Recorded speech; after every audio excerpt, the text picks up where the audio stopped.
يا أيها الذين آمنوا اتقوا الله وقولوا قولا سديدا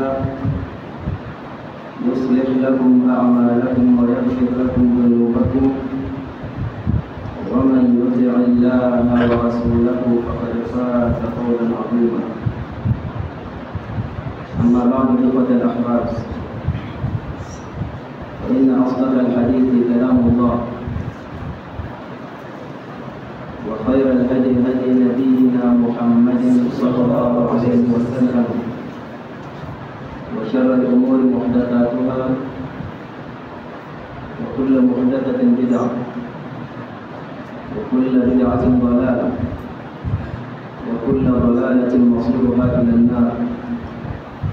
أعاذنا الله وإياكم من البدع ما ظهر منها وما بطن. إخوة الأحباب، تكلمنا في اللقاء الماضي عما يجري في منطقتنا من سفك الدماء عبر الاستضامات، وذكرنا في ذلك أن من مقاصد الدين حفظ النفس وحفظ الدين. إخوة الأحباب، وتكلمنا في ذلك اللقاء الأخذ بالأسباب والإحساس بالمسؤولية أمام الله باستخدامات هذه المركبات التي رزقنا الله إياها، كما قال في سورة النحل: والخيل والحمير والبغال والحمير لتركبوها وزينة ويخلق ما لا تعلمون. لذا إخوة الأحباب، بعد ذلك اليوم سوف تتداول الخطبة موضوع حسن الخلق، والله سبحانه وتعالى أسأل أن يرزقني وإياكم التقوى وأن يتقبل منا ومنكم صالح الأعمال. أقول ما تسمعون وأستغفر الله لي ولكم من كل ذنب واستغفروه إنه هو الغفور الرحيم. لله حمدا يليق بجلاله وعظمته، ثم الصلاة والسلام على المبعوث رحمة للعالمين وعلى آله وأصحابه ومن استنى بسنته وقتفى أثره إلى يوم الدين. أما بعد، nous remercions Allah de tout puissant de nous écorcher.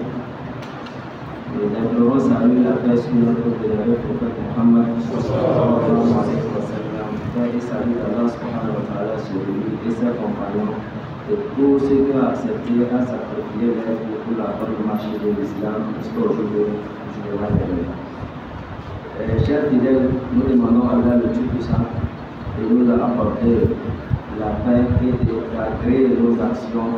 Allah subhanahu wa ta'ala nous a apporté son paradis. Chers fidèles, le vendredi passé, on a eu à parler sur l'importance de la vie humaine, et Allah subhanahu wa ta'ala a rendu la vie humaine quelque chose de sacré. Et le but d'envoyer la religion et les prophètes, parmi le but de leur envoi, c'est préservation de vie humaine et préservation de cette vie. À cet effet, chers fidèles, c'est très important de savoir, avant les recommandations qu'Allah subhanahu wa ta'ala a assignées sur son serviteur, il veille à protéger sa vie d'abord et à protéger son intégrité physique avant de leur donner les ordres. Celui qui ne dit pas, il ne peut pas faire la religion. Celui qui n'est pas en bonne santé, qui ne peut pas faire les actions qu'Allah a demandé, a recommandé, comme les adorations, y compris le carême, la prière, ainsi de suite. C'est pour cela Allah nous appelle d'être vigilants, de préserver notre vie, de préserver la vie d'autrui. Si l'islam est une religion qui demande à préserver même la vie des insectes, est-ce que c'est cette religion qui va autoriser à atteindre à la vie humaine? Allah subhanahu wa ta'ala. On a déjà parlé d'un peu le jour, parce qu'aujourd'hui, tu vas prendre deux volets.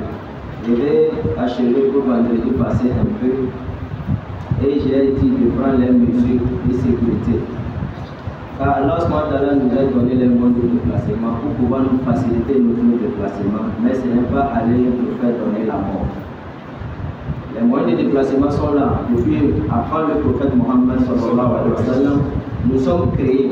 Car Allah a créé les êtres humains, il les a montré comment faire parcourir les grandes distances en toute sécurité, rapidité et diminuer la souffrance.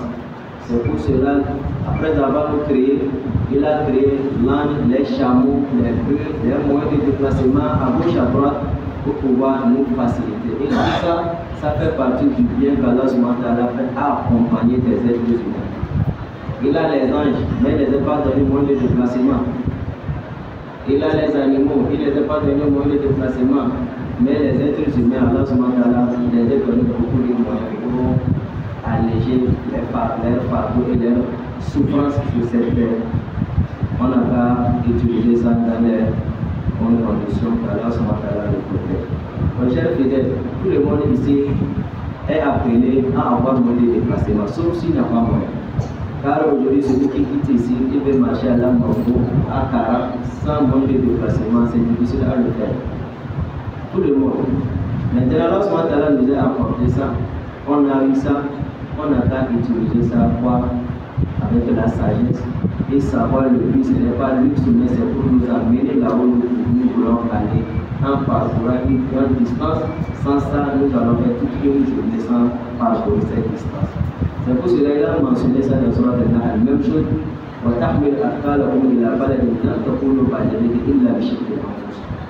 Et ces montures qu'on a, les modes de déplacement qu'on a, ça permet de prendre nos charges, de prendre nos marchandises, à amener les endroits où si nous voulons transporter ça par nous-mêmes pour amener là-bas, ça va nous coûter beaucoup de fatigue et beaucoup de souffrance.